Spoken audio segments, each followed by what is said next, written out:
Hello students, आज का topic है angular displacement and angular velocity. Angular displacement, angular velocities क्या क्या होती है, क्या उसके फॉर्मूलाज हैं, क्या उसके डायरेक्शंस होते हैं, बिकॉज डायरेक्शन के अंदर बहुत सारे बच्चों को दिक्कत होती है। तो आज हम डिस्कस करेंगे उन्हीं के बारे में। तो चलिए स्टार्ट करते हैं। My name is Rohit Chaudhary और ये आपका चैनल है द फिजिकल वर्ल्ड। स्टार्ट करते हैं। सपोज ये मेरे पास एक सर्कुलर ग्राउंड है, उसके अंदर दो पर्सन है, person A and person B. उस ग्राउंड का जो रेडियस है मान लेते हैं आर है। अब पर्सन बी जो है वो जॉगिंग कर रहा है ग्राउंड के आसपास और पर्सन ए बैठ के उसको देख रहा है। जब पर्सन बी यहां पहुंचेगा कुछ टाइम के बाद, अब बताओ, जब पर्सन ए उसको देख रहा है, पर्सन ए उस पर्सन को देख रहा है, तो क्या वो पर्सन अपनी मुंडी घुमाएगा? ऐसे जैसे बी मूव कर रहा है वैसे वैसे ए क्या करेगा? ए मूव नहीं करेगा, ए क्या क्या अपनी मुंडी हिलाएगा। तो जितना एंगल कवर कर रहा है वो, या जितना वो अपनी मुंडी को घुमा रहा है, वो उसको हम बोलते हैं थीटा, कुछ एंगल हो गया। अब इसी को हम क्या बोलते हैं? एंगुलर डिस्प्लेसमेंट, कि कितना एंगल घूम रहा है वो। एंगुलर डिस्प्लेसमेंट का यूनिट, वैसे डिग्रीज में लेते हैं हम हमेशा किसी एंगल को, 10 डिग्रीज, 40 डिग्रीज, बट एक्चुअल में जो एसआई यूनिट होता है, द एसआई यूनिट वो क्या है? That is radians. वो है रेडियंस, उसको लिखते हैं हम R A D. It's written as R A D, उसको हम आर ए डी से लिखते हैं। ठीक, ये वेक्टर क्वांटिटी है। अब वेक्टर क्वांटिटीज क्या होती है? दो होते हैं quantities, one is scalar, other is vector. Okay, vector quantities एक बार मैं फिर समझा देता हूं कि vector quantities are those quantities which have direction as well as magnitude. Okay, अब क्योंकि इस थीटा का भी कुछ डायरेक्शन होगा। अब डायरेक्शन क्या होगा? ये डायरेक्शन नहीं है, ध्यान देना, this is not a direction, ये डायरेक्शन नहीं है। डायरेक्शन फाइंड करने के लिए we will use right hand screw rule. Right hand screw rule. अब राइट हैंड स्क्रू रूल क्या होता है? राइट हैंड स्क्रू रूल का मतलब होता है कि जैसे ये मेरे पास स्क्रू है और ये मेरा राइट हैंड है, तो अपने फिंगर्स को ऐसे कर्ल करना है उस पार्टिकल के मोशन के अलाउंग, और जो थंब होता है that will indicate the angular parameters. Angular parameters मैं सारे पैरामीटर्स की बात कर रहा हूं। एंगुलर पैरामीटर जैसे angular displacement, angular velocity, torque, angular momentum, वो सारी चीजें, उन सब का डायरेक्शन कैसे होगा? Along this thumb. यहां देखते कैसे होगा। ये जो पार्टिकल है ये मूव कर रहा है ऐसे अलोंग द सर्कल, तो जिस डायरेक्शन में पार्टिकल मूव कर रहा है उसी डायरेक्शन के अंदर अपने फिंगर्स को रखना है। ऐसे रखोगे तो बताओ थंब कहां जा रहा है? थंब बाहर आ रहा है। यही किसका डायरेक्शन है? एंगुलर डिस्प्लेसमेंट का। Got it? समझ में आ गई ये चीजें? देखो, पार्टिकल ऐसे जा रहा है, तो जैसे पार्टिकल मूव करेगा उसी के अलावा आपको फिंगर्स मूव करेंगे ऐसे। तो फिंगर ऐसे मूव कर रहे हैं, थंब कहां जा रहा है? बाहर। तो this is the direction of angular displacement. अगर पार्टिकल ऐसे मूव करता क्लॉकवाइज डायरेक्शन में, तो आपको फिंगर्स ऐसे रखनी होती, ऐसे रखते फिंगर्स। अब उस समय where is your thumb going? Inside. तब उस समय एंगुलर डिस्प्लेसमेंट में डायरेक्शन कैसे होगा? इनसाइड। अब फॉर्मूला, हम फॉर्मूला की बात करते हैं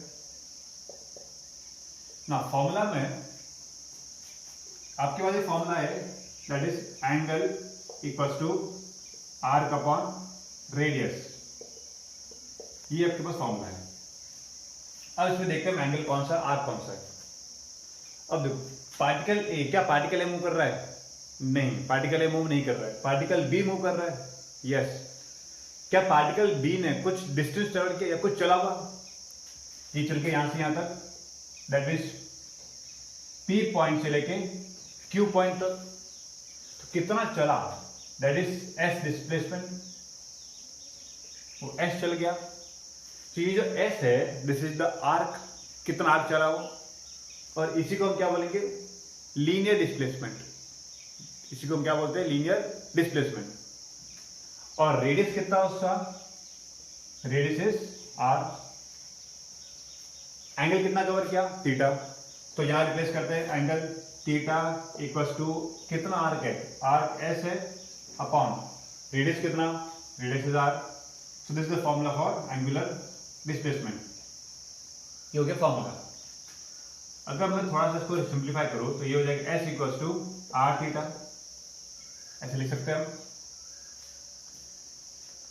ना। फिर आता है वेक्टर फॉर्म। मैंने बताया था आपको कि डिस्प्लेसमेंट, एंगुलर डिस्प्लेसमेंट एक वेक्टर क्वांटिटी है। तो अगर वेक्टर क्वांटिटी है तो उसका कुछ वेक्टर फॉर्म भी होगा। अब वेक्टर फॉर्म को कैसे लिखते हैं, ये ध्यान देना, ये सबसे इंपॉर्टेंट है। वेक्टर फॉर्म, मेरे पास तीन टर्म्स है, एस आर एंड थीटा, तीनों ही कैसे वेक्टर्स है, all the three are vectors, but उन सब वेक्टर्स का डायरेक्शन अलग अलग है। देखते हैं कैसे। आर जो होता है, R is known as a position vector.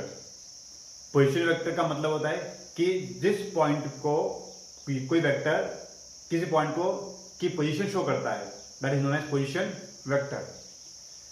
Now particle B जो है वो पॉइंट पी पे है और ओरिजिन इज ए, तो ए से लेके पी तक this is the position vector, R vector. This is the position vector जो किसी पार्टिकल की पोजीशन को शो करता है। हाँ ऑब्वियस है, अगर पार्टिकल पॉइंट क्यू तक पहुंचा तो this is the position vector, ये होगा पोजीशन वेक्टर, आर वेक्टर।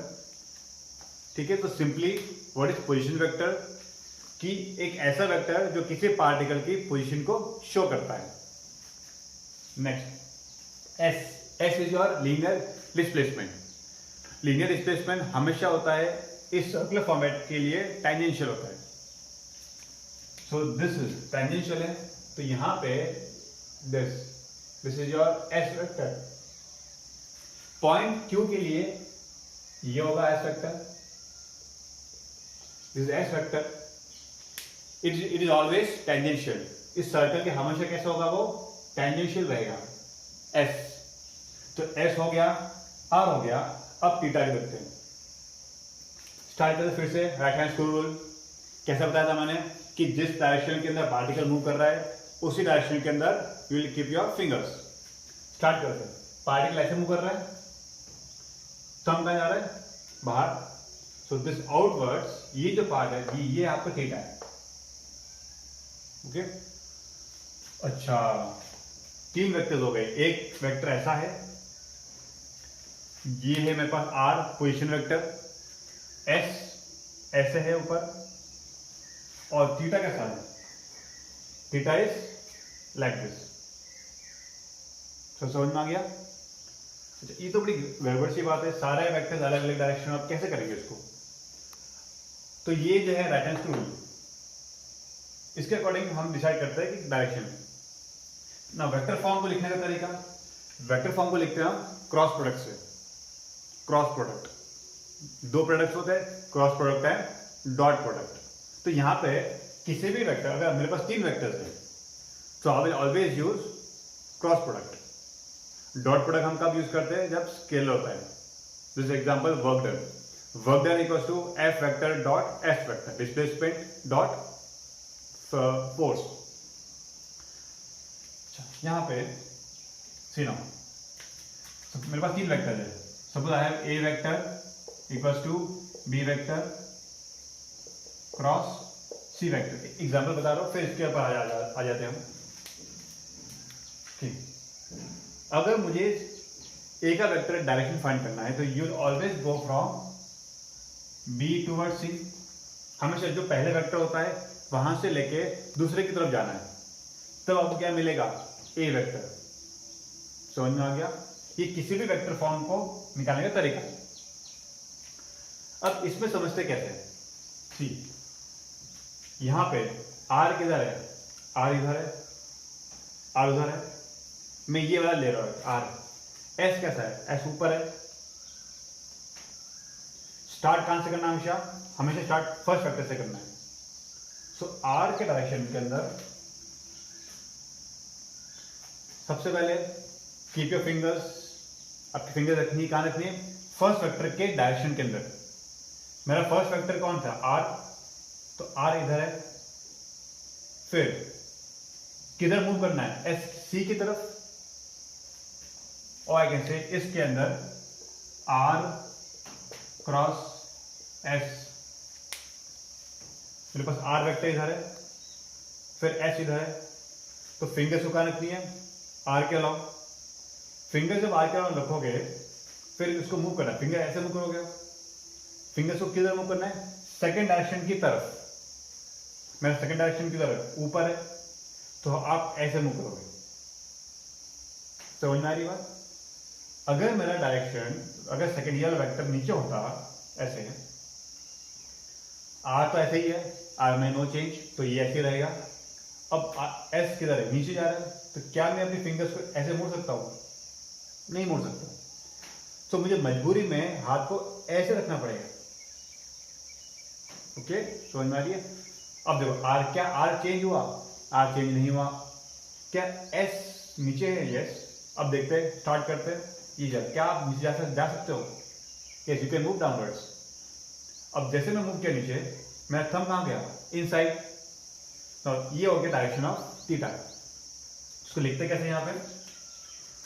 तो theta vector is equal to R vector cross S vector. This is the vector form. समझ में आ रही है बच्चों? वेक्टर फॉर्म ये इंपॉर्टेंट है, वेक्टर फॉर्म इंपॉर्टेंट है। तो अभी हमने क्या क्या पढ़ा? यूनिट पढ़े, vector quantities, formulas and vector form.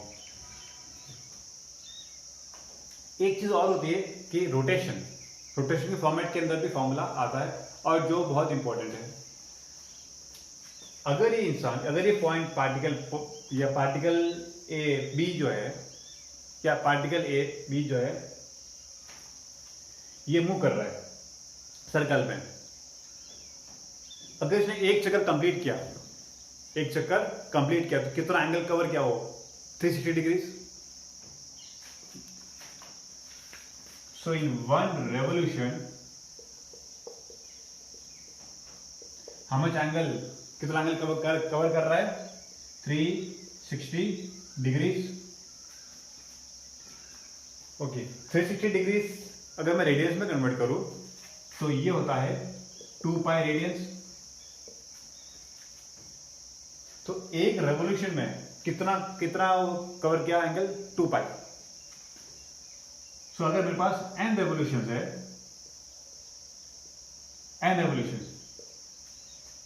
तो कितना कवर करेगा?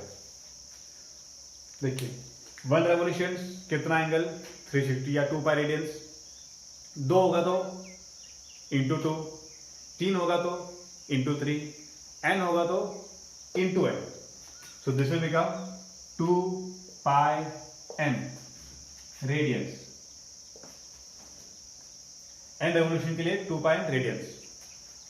सो देयरफॉर यहां से एक और फॉर्मूला है, theta equals to 2 pi n। Now what is n? यहां पे n क्या है? n is revolution. अच्छा, अब इस n के बहुत सारे नाम, जैसे रेवोल्यूशन भी कह सकते हो आप, रोटेशन भी बोल सकते हो। तो थीटा के मेरे पास 2 फॉर्मूला है, एक है डिस्प्लेसमेंट के टर्म्स में और रेडियस के टर्म्स में, और दूसरा है रेवोल्यूशन के टर्म्स में, कि कितना रेवोल्यूशन कर रहा हो, कितना चक्कर लगा रहा है, उसके अकॉर्डिंग थीटा डिसाइड होता है। तो दिस वाज अबाउट एक हल्का फुल्का था introduction of displacement, angular displacement.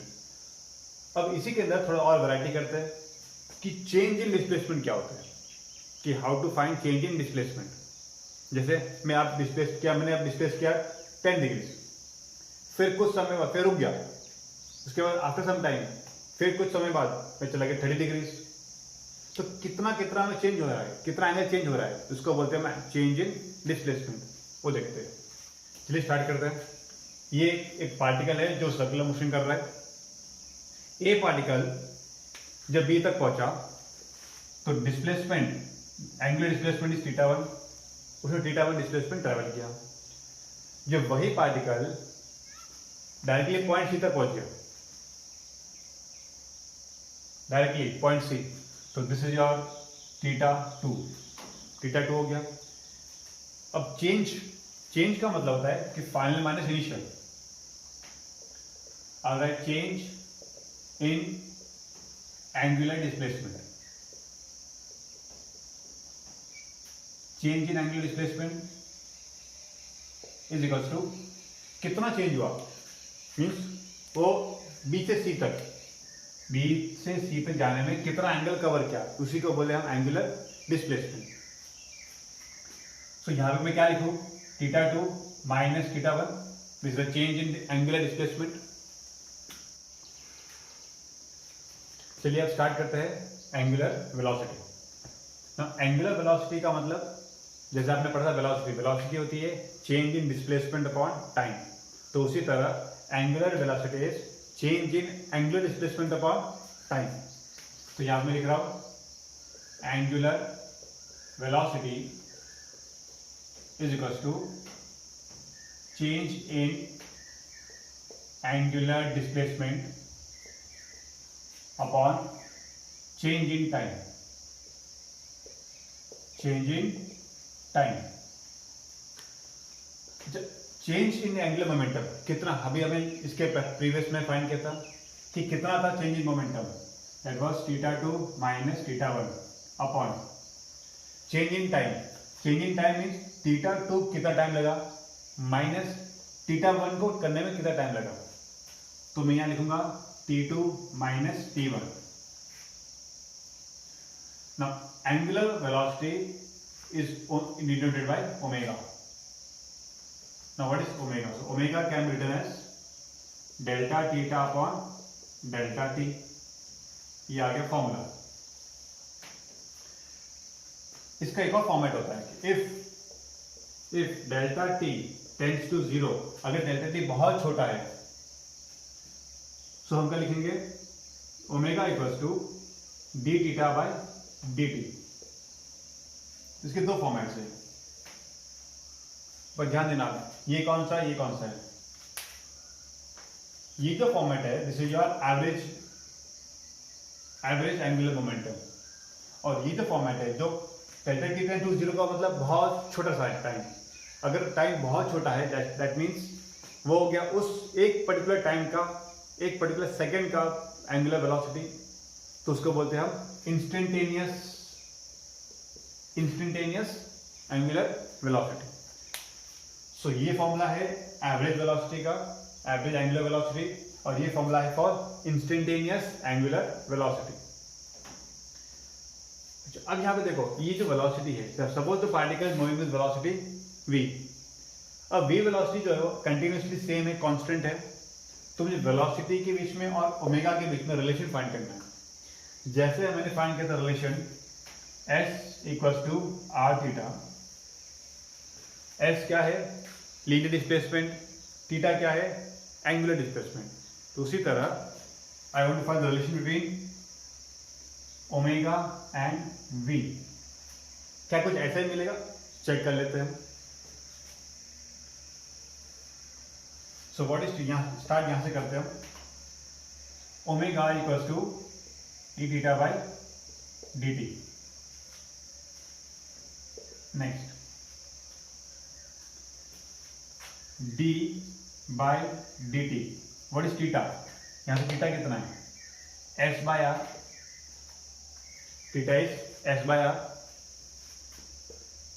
Are constant है, एस डिस्प्लेसमेंट लगातार चेंज हो रहा है, सो 1/r को बाहर ले लो, ds by dt। Rate of change in linear displacement is known as velocity, so 1/r into v, this is your omega. So तो यहां से your v is equal to r omega. क्या वही format आ रहा है, सो यहां से लिख सकते हैं हम v equal to r omega. अब एंगुलर वेलोसिटी भी वेक्टर क्वांटिटी है। सबसे पहले यूनिट, यूनिट क्या होगा देखो, थीटा अपॉन टी, थीटा का unit is radians upon time का unit seconds, so unit is radian per second. Next vector quantity. अच्छा अब vector form, vector quantity same as it is outwards, क्योंकि ये particle move कर ऐसे तो omega का बाहर आएगा। लेकिन वेक्टर फॉर्म कैसा होगा,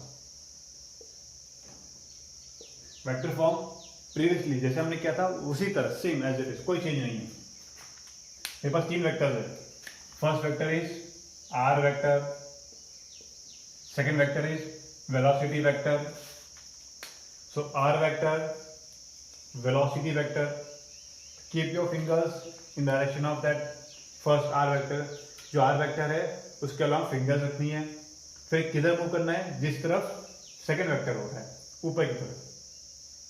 व्हाट इज, कैसे लिखेंगे इसको, omega vector is equal to R vector cross V vector. आ गया वेक्टर फॉर्म।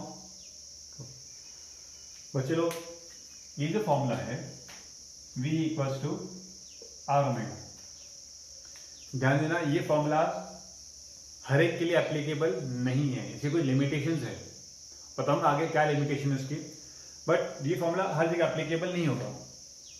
बच्चे अक्सर गलतियां यही करते हैं कि इस फॉर्मूले को हर जगह लगाते हैं, पर आपको हर जगह नहीं लगाना। क्या लिमिटेशंस है वो अभी देखेंगे आगे। इतना क्लियर हुआ, हम आगे चलते हैं। ठीक है, चलो यहां तक क्लियर है।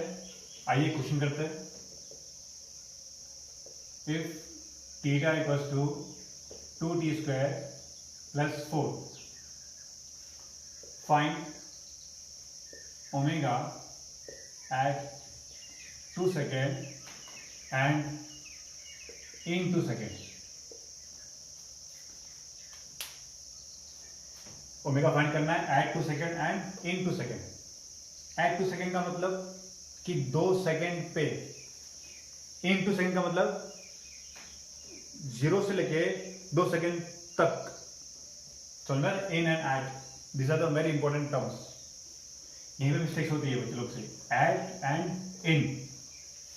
ध्यान से पढ़ना क्वेश्चन को कि क्या दे रखा है, क्या पूछा है। स्टार्ट करते हैं। एट, अगर एट फाइंड करना है, एक ही पॉइंट पे फाइंड करना है, तो एक ही पॉइंट का मतलब होता है इंस्टेंटेनियस। तो इसके लिए आप क्या लोगे, you will take the instantaneous formula. In 2 second, in का मतलब होता है पूरा पाथ, पूरा पाथ का मतलब एवरेज। तो इसके लिए कौन सा फॉर्मूला लोगे, एवरेज वाला। तो सबसे पहले स्टार्ट करते हैं, omega instantaneous equal to D theta by D T.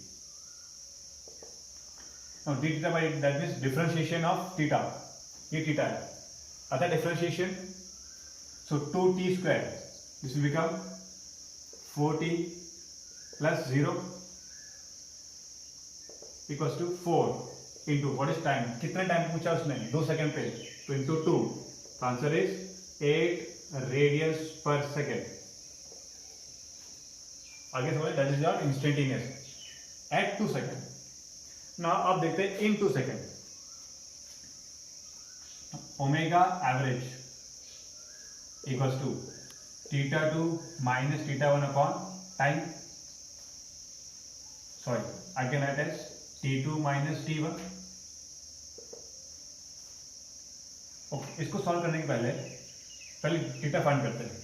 तो theta at 0 eight t is equals to 0 seconds, तो ये हो गया theta 0 is equal to T equal to 0, तो थीटा 4 हो गया radians. Next theta at T equal to 2 seconds, तो theta 2 लिख सकता हूं मैं, 2 seconds and 0 seconds. T equal to 2, तो 2 का square 4, 4 two 8, 8 plus 4 that is 12 radians. अब बताओ चेंज कितना हुआ, चेंज हो गया थीटा एट 2 सेकेंड्स, ये थीटा 2 नहीं है, ये 2 सेकेंड वाला है, ठीक, minus theta at 0 seconds upon time में चेंज कितना 2, So theta 2 is 12 minus theta naught is 4 by 2. This is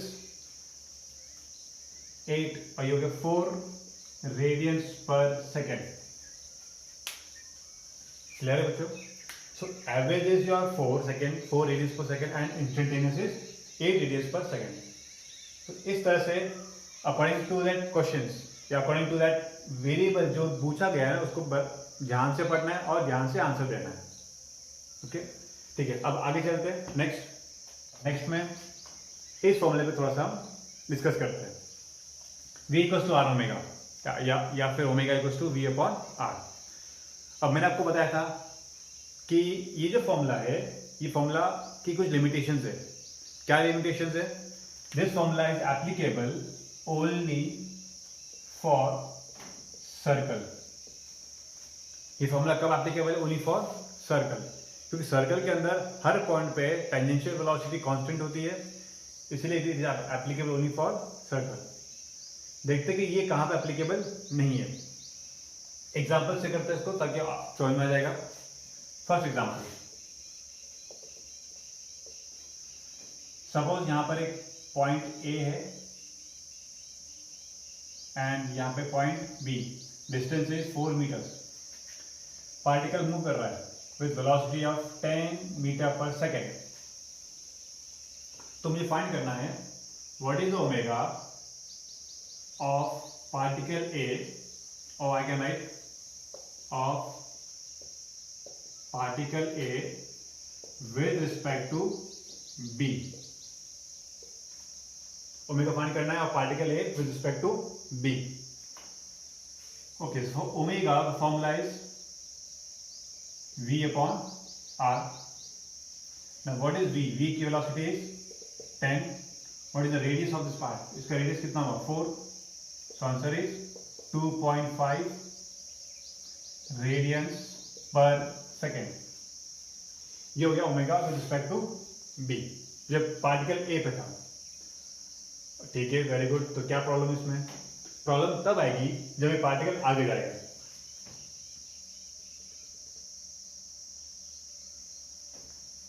suppose ये पार्टिकल पहुंच गया पॉइंट सी पे.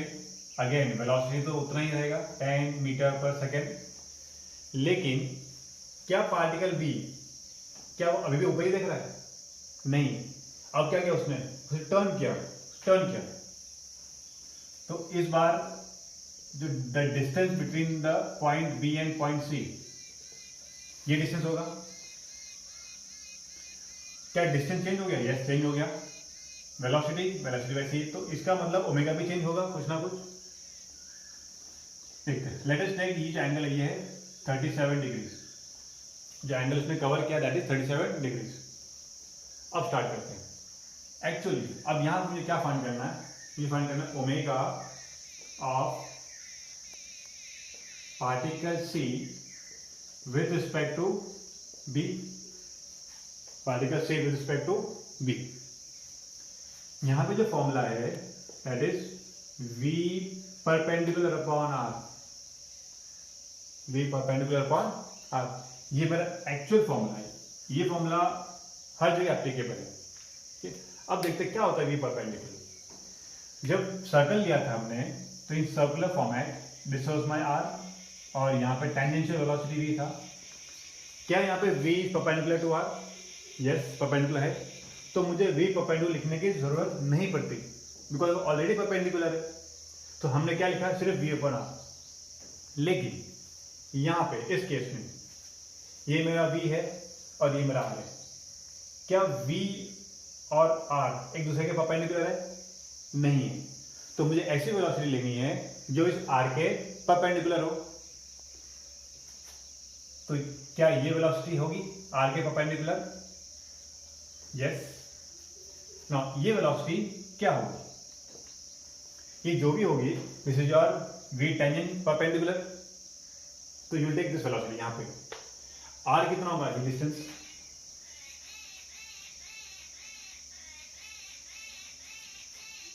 ये सपोज चल गया 3 मीटर. ये आगे चला गया 3 मीटर. दिस एंगल इज 37, ये है 90, तो ये कितना बचा 53 डिग्रीज। फिर से 53, 90, ये कितना बचा 37 degrees. This is your velocity 10, ये 10 वेलोसिटी है। नाउ 10 के दो कंपोनेंट्स, ठीक है, यू विल डिवाइड दिस 10 के दो कंपोनेंट्स ऐसे होंगे। ये जो कंपोनेंट है एंड ये कंपोनेंट, इसके दो कंपोनेंट्स होंगे। बताओ तो ये कौन सा कंपोनेंट है? This is your v cos theta component and this is your v sin theta component. देखो, क्या ये कंपोनेंट r के परपेंडिकुलर है? यस, तो इसके accordingly you will get omega. लेकिन क्या v sin थीटा r के परपेंडिकुलर या पैरेलल है?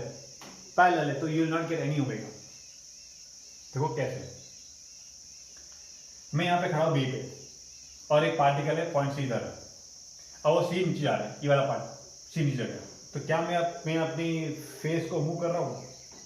यस, मूव कर रहा हूँ मैं। तो मेरा एंगुलर वेलोसिटी है फेस का, यस, एंगुलर वेलोसिटी। ये वाला केस v sin थीटा, ये पार्टिकल है ऊपर ऊपर जा रहा है। क्या मैं अपने मुंडे को चेंज कर रहा हूँ? एंगल नहीं कर रहा हूँ, कांस्टेंट है, तो ओमेगा इज 0। तो इसके लिए omega with respect to B is 0 because इसका एंगल चेंज हो ही नहीं रहा है। अगर एंगल चेंज नहीं होगा तो change in angle is what? 0, so omega is 0। So बताओ, इसको हम कंटिन्यू करते हैं। What is V perpendicular? V perpendicular is v cos theta upon r। Now r according to this triangle 3 है 4 है, तो ये आ जाएगा 5 metres. Pythagoras theorem, this is 5। What is v? v is 10 into cos 37 upon 5. How much is cos 37? Cos 37 is 4 by 5. So 10 into 4 by 5. So answer is 8 radians per second. 8 radians per second. This is my answer. So what is ये जो formula है ये applicable only for circle, क्योंकि circle के अंदर tangential velocity एक ही velocity tangential, तो इसलिए हम v परपेंडिकुलर लिखते ही नहीं है। लेकिन एक्चुअली कौन सा होता है? ये होता है v परपेंडिकुलर। आपको वो वेलोसिटी लेनी है जो r के परपेंडिकुलर हो। आइए कुछ और क्वेश्चन करते तब और क्लियर होगा। पार्टिकल ए और मेरे पास एक और पार्टिकल है, particle B. Distance is 5 meters और पार्टिकल बी ऐसे जा रहा है with 10 meter per second with an angle of 53 degrees. मुझे फाइंड करना है omega of B with respect to A. Omega of B with respect to A. तो अब यहाँ पे तो फॉर्मूला क्या होगा? v equals to omega equal v perpendicular upon r। तो क्या ये वेलोसिटी v r के परपेंडिकुलर है? नहीं है, तो अब यू विल टेक 2 कंपोनेंट्स, इसके 2 कंपोनेंट्स ले लो ऐसे। तो ये कौन सा हो गया? This is your v sin theta और ये हो गया v cos थीटा। अब बताओ, क्या v cos थीटा r के परपेंडिकुलर है? नहीं है। क्या v sin थीटा r के परपेंडिकुलर है? यस, तो you will take v sin theta. So continue करते हैं। v sin theta upon what is the distance r? Distance कितना है यार b के बीच में? 5। Again v is how much? 10 into sin 53 is again 4 by 5 upon 5. So answer is 8 by 5 radians per second. Clear है ये? ये वाला फॉर्मूला है और हर जगह एप्लीकेबल होगा। ये प्रोजेक्टाइल के अंदर भी एप्लीकेबल है, ये रिलेटिव वेलोसिटी के अंदर भी एप्लीकेबल है। तो देखते हैं कि ये प्रोजेक्टाइल के अंदर कैसे एप्लीकेबल है। आइए नेक्स्ट क्वेश्चन करते हैं। एक पार्टिकल है पॉइंट ओ पे और इसको हमने प्रोजेक्ट किया with 10 meter per second with angle of 37 degrees, क्या वो पार्टिकल एक प्रोजेक्टाइल मोशन कवर ट्रेस करेगा, ऐसे जाएगा? मुझे फाइंड करना है find omega when the particle just hits the ground। मुझे ओमेगा फाइंड करना है उस पार्टिकल का जब वो हिट करा ग्राउंड को, दैट मीन्स यहां पे इस पॉइंट पे हिट करेगा विद रिस्पेक्ट टू ओ के रिस्पेक्ट में, क्योंकि मैं ओ पे खड़ा हूं, मैं ओ से पार्टिकल देख रहा हूं। अगर मैं ओ से इस पार्टिकल को देखूंगा तो स्टार्टिंग में देखो ये वाला मेरा पार्टिकल है, मैं फेंका तो मैं अपनी मुंडी को घुमाऊंगा ऐसे किया, ओमेगा चेंज हो रहा है, यस, फिर ओमेगा कम हो रहा है, यस। तो what is your omega with respect to O? Start यहां से किया, मुंडी ऐसे ही है, नाउ ऊपर जा रहा है, ओमेगा चेंज हो गया, फिर नीचे आ रहा है, ओमेगा फिर से कम हो रहा है, क्या जीरो? जिस पॉइंट से स्टार्ट किया उसी पॉइंट पे आ रहा है, मतलब क्या ओमेगा जीरो होना चाहिए? लग तो ऐसे रहा है, देखते कैसे। अच्छा, अब इसके अंदर एक कंसेप्ट है प्रोजेक्टाइल के अंदर, that ascending velocity equal to descending velocity, या फिर ascending angle equals to descending angle. क्या होता है ये कि जिस वेलोसिटी से आपने उस पार्टिकल को प्रोजेक्ट किया है उतनी ही वेलोसिटी से दोबारा वो हॉरिजॉन्टल लाइन के अंदर उसी वेलोसिटी से वो स्ट्राइक भी करेगा। So particle A is projected by velocity 10। तो जब पार्टिकल A को हमने 10 से प्रोजेक्ट किया है O पॉइंट से, तो हॉरिजॉन्टल लाइन के अंदर उतने ही वेलोसिटी से दोबारा स्ट्राइक करेगा। So it will strike with velocity of 10 meter per second. किस एंगल पर स्ट्राइक करेगा? उतने एंगल पर स्ट्राइक करेगा जिस एंगल से हमने उसको फेंका है। ये कंसेप्ट है प्रोजेक्टाइल के अंदर। This angle is 37 degrees. Okay, now फिर से स्टार्ट करते हैं। What is omega? Omega equals to v perpendicular upon r। What is r? r is the distance from point o to point, जब मुझे find करना है point b। So let us take, ये मेरे पास 5 मीटर है कि 5 मीटर दूर जाकर स्ट्राइक कर रहा है, और v परपेंडिकुलर, क्या ये v उसके परपेंडिकुलर है? नहीं है, कंपोनेंट्स लेने पड़ेंगे उसके। तो टेक दी कंपोनेंट्स, एक कंपोनेंट नीचे जाएगा, एक कंपोनेंट ऐसे जाएगा, ये हो जाएगा 10 sin 37 and this will be 10 cos 37। तो कौन सा लेना है, कौन सा कंपोनेंट लेना है? परपेंडिकुलर वाला। तो this will be 10 sin 37 upon distance is 5। So what is sin 37? 3/5 upon 5. So answer is 6/5 radian per second. समझ में आया बच्चों? अच्छा, इसको आप रिलेटिव वेलोसिटी में कैसे लोगे? जब दो पार्टिकल एक साथ मूव कर रहे हैं, अब तो हमने क्या किया अब तक कि पार्टिकल ए जो है या पार्टिकल ओ जो है वो रेस्ट पे, जिसके अबाउट पे फाइंड कर रहा हूँ, और दूसरा पार्टिकल मूव कर रहा है। लेकिन अगर दोनों पार्टिकल मूव करते हैं तो क्या होगा, वो देखते हैं नेक्स्ट एग्जांपल में। There are two particles, particle A और पार्टिकल बी, दोनों के बीच का डिस्टेंस 5 मीटर्स। ना दोनों एक साथ मूव करते हैं, बट मूव करने का तरीका अलग अलग है। Suppose particle A is moving upwards with 10 meter per second and particle B is moving at some angle 10 meter per second. Angle is 37 degrees. So मुझे यहाँ फाइंड करना है omega of B with respect to A। दूसरा omega of A with respect to B, दोनों find करना है, ठीक है। ए के रिस्पेक्ट में बी की वेलोसिटी और बी के रिस्पेक्ट में ए की वेलोसिटी। तो ट्राई कीजिए, ट्राई करो, उसको कोशिश करो करने के लिए, फिर हम सॉल्व करते हैं। चलिए स्टार्ट करते हैं। अगेन फिर से दो कंपोनेंट्स, ये हो जाएगा v sin theta, this will be v cos theta, v sin theta, sin 37 will be 3/5. So when you solve this, you will get 6 meter per second, ये होगा 8 मीटर पर सेकेंड। इतना clear? Okay.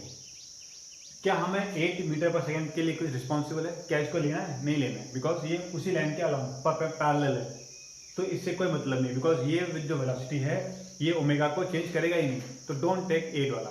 अब जो है वो सिर्फ 6 वाला part है। सबसे पहले देखते हैं omega of B with respect to A. Omega of B with respect to A. अब बताओ यहां पे किसको रिस्पेक्ट में लेना है? With respect to A. A respect में है, मतलब ए जो है वो रुका हुआ है, ए रुका हुआ है। अगर इसको समझना है तो क्या करो, अपने आप को यहां बैठा दो, ठीक? मैं यहां ए पे बैठ गया, ए पे बैठ के मैं बी को देख रहा हूं, तो मुझे कैसा लगेगा? दैट इज योर ये वाला पार्ट, ओमेगा वाला पार्ट। अब बताओ अगर मुझे ए को रिस्पेक्ट लेना है या ए को रोकना है, बट क्या ये रुका हुआ है? नहीं। तो अगर उसको रोकना है तो मुझे यहाँ पे उसको उतनी ही वेलोसिटी देनी पड़ेगी जितनी उसके पहले से थी। क्या वो रुक जाएगा? यस, क्योंकि जितने वेलोसिटी वो जा रहा है उतनी वेलोसिटी मैंने उसको प्रोवाइड कर दी।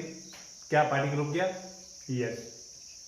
अच्छा, अगर मैं किसी एक पैरामीटर को चेंज करता हूँ या एक पैरामीटर के अलावा कुछ वेलोसिटी ऐड करता हूँ, तो उतनी ही वेलोसिटी मुझे दूसरे को देनी पड़ेगी। इसको मुझे कितना देना पड़ेगा? 10 मीटर पर सेकेंड। तो क्या पार्टिकल ए रुक गया? यस। अब इसको फिर से ड्रॉ करता है डायग्राम। तो particle A at rest, relative की बात कर रहा हूं मैं बच्चों, ध्यान देना। पार्टिकल बी, ऊपर कितना वेलोसिटी है? 6, नीचे कितना है? 10। ज्यादा कौन है? 10। तो कितना डिफरेंस हुआ? 4 का। किस तरफ? नीचे की तरफ। So particle B will move downwards with what velocity? 4 meter per second. कितना डिस्टेंस है ये? 5 मीटर्स। क्या इजी हो गया?